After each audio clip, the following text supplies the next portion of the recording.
my name's Shane Smith. I run a thing called Shane's Ward, and what we do is we go to different towns all across the United States, and we run like a 7 to 9 day adoption event, rescue event.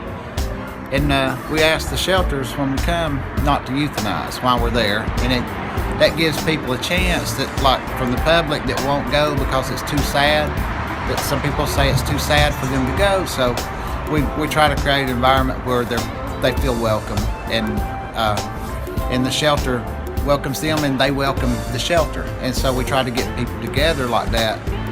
And so far I think this is close to 30 events in 4 years that we've done, and a lot of them have really changed the systems of the towns that we've been to.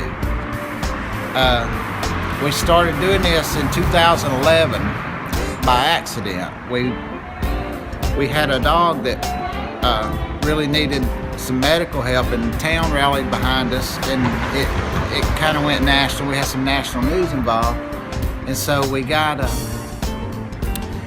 a lot of local support from the other animal shelters in the area, and we didn't even know there was a rescue community when we did this. And so I went to a shelter where a guy worked that supported us through our little event we had, and I just went there to thank him, but the place was really, really sad.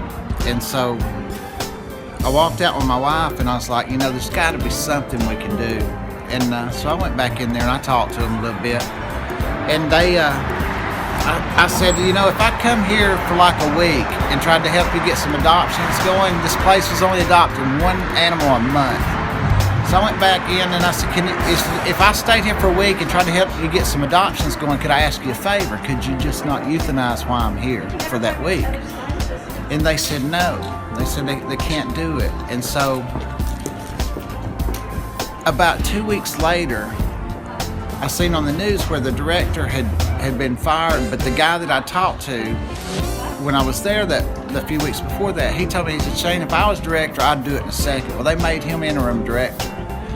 And I called him right then as soon as I seen it on the news. And I said, you remember what you told me? He said, yeah. I said, I'll be there in the morning. So I went up the next morning and I printed up this little paper, just called it a pardon, and said, you pardon the animals for 7 days while I'm here, and I'll try to help you get your adoptions going.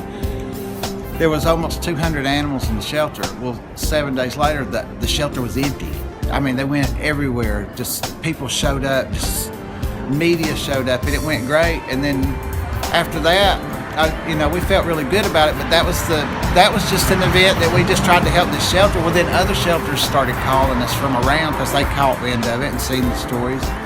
And then we went to another town. Then we will go to another town, and it just started spreading. And we've been doing it for 4 years now, and it just doesn't seem to show any signs of stopping.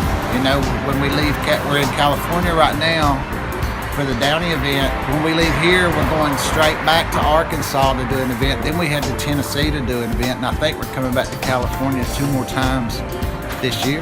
Yeah, if you'd like to help us, or join up with us or meet us at your shelter. We'll come to your shelter too. Just type in Shane's Ward in the computer and it'll take you right to us, and just let us know your story and what you need.